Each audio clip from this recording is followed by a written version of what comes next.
તારથી જૂનાગઢ જિલ્લાના માળિયા હાટીનામાં મેઘલ નદી પર આવેલો આશરે 40 વર્ષ જૂનો પુલ હાલ અત્યંત જર્જરિત હાલતમાં છે। આ પુલ પરથી રોજના હજારો વાહનો પસાર થાય છે અને સ્થાનિકો ભય વ્યક્ત કરી રહ્યા છે કે કોઈ પણ સમયે મોટી દુર્ઘટના બની શકે છે। જૂનાગઢ જિલ્લાના માળિયા હાટીના ખાતે મેઘલ નદી પર આવેલો આશરે 40 વર્ષ જૂનો પુલ હાલ અત્યંત જર્જરિત હાલતમાં છે।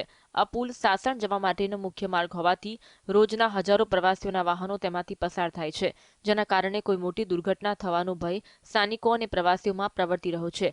પુલની આ ગંભીર સ્થિતિને ધ્યાનમાં રાખીને સ્થાનિક આગેવાનોએ ઉચ્ચ કક્ષાએ રજૂઆત કરી નવો પુલ બનાવવામાં અથવા તેનું તાત્કાલિક સમારકામ કરવાની માંગ કરી છે।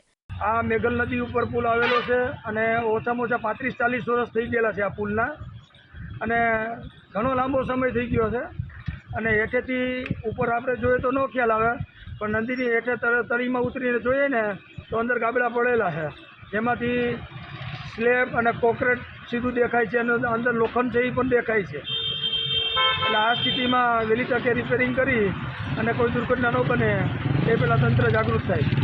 સ્થાનિકોના જણાવ્યા પ્રમાણે પુલના નીચેના ભાગમાંથી પોપડા ઉખડી ગયા છે, લોખંડના સળિયા દેખાઈ રહ્યા છે। વાહનો પસાર થાય ત્યારે પુલમાં સ્પષ્ટપણે કંપન અનુભવાય છે। પુલની બંને બાજુની રેલિંગ પણ જર્જરિત થઈ ગઈ છે, જેના કારણે અકસ્માતનો ભય વધુ સતાવી રહ્યો છે। એ અતિશય જર્જરિત હાલતમાં હોય, 40 વર્ષ પહેલા બનેલ હોય, બરોબર। નીચે અત્યારે ગાબડા પડેલ છે અને મોટા વાહનો પસાર થાય એટલે પુલ આખો વાઇબ્રેટ થાય છે।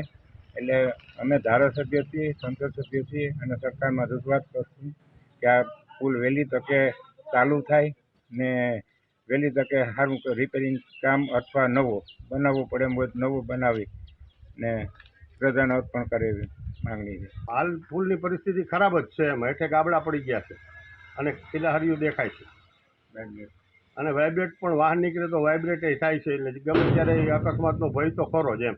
કેવી માંગ છે? માંગ તો વહેલી તકે થાય। અત્યારે 20 થી 25 ગામડાનો આ મુખ્ય રસ્તો છે। આ પુલ પરથી પસાર થવું જોખમી બન્યું છે અને ગ્રામજનો સતત ભયના ઓથાર હેઠળ જીવી રહ્યા છે, ત્યારે સ્થાનિક આગેવાનોએ સરકારને આ મુદ્દે તાત્કાલિક ધ્યાન આપવા અને યોગ્ય પગલાં લેવા વિનંતી કરી છે, જેથી આ મહત્વપૂર્ણ માર્ગ સલામત બની શકે અને સ્થાનિકો તેમજ પ્રવાસીઓની સુરક્ષા સુનિશ્ચિત થઈ શકે। સંજય વ્યાસ, GSTV, માંગરોળ।